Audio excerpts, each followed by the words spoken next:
పోతన భాగవతము బలి యజ్ఞమును విస్తరించుట అద్భుత వర్తనుడగు హరి సద్భావితమైన విమల చరితము వినువాడుద్భుట విక్రముడై తుది నుద్భాసిత లీల బొందు నుత్తమగతులన్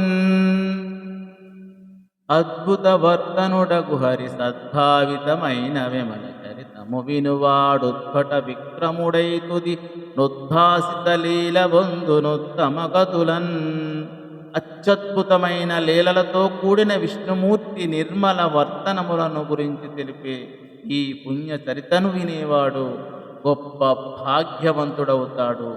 చివరికి ప్రకాశించే ప్రభావంతో దివ్య లోకాలను పొందుతాడు అని ఈ పద్య భావము. తగిలి మానుష పైతృక దైవ కర్మ వేళలందు త్రివిక్రమ విక్రమంబులెక్కడెక్కడ కీర్తించు రెవనేనిని పొందుదురు నిత్య సౌఖ్యంభు భూవరేంద్ర.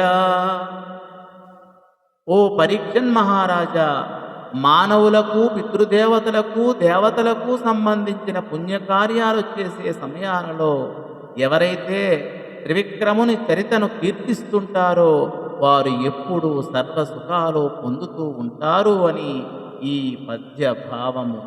ధన్యవాదములు. పోతన భాగవతం వామనావతారం చివరి 2 పద్యాలే మనం తెలుసుకుందాం.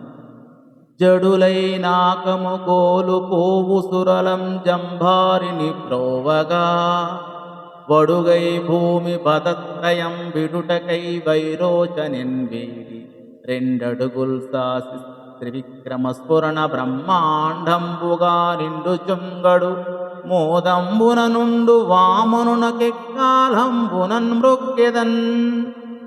జంబాసురుని సంహరించిన ఇంద్రుడు, దేవతలు అసక్తులై స్వర్గాన్ని ఓడిపోయారు.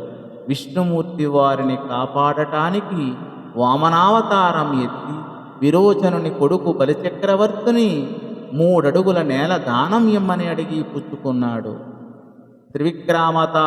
అవతారం ఎత్తి 2 అడుగులకే బ్రహ్మాండమంతా నిండిపోయి ఆనందంగా ఉండే ఆ వామనుడికి ఎప్పుడూ మొక్కుతూ ఉంటాను అని ఈ పద్య భావం. అని ఈ విధంగా బ్రహ్మ పరీక్షిత్ మహారాజునకు వామనావతార చరితమును చెప్పెను అని సూత మహర్షి శౌనకాది మహర్షులకు చెప్పగా వినిన వారు సూతునితో ఇలా అన్నారు అని ఈ పద్య భావము.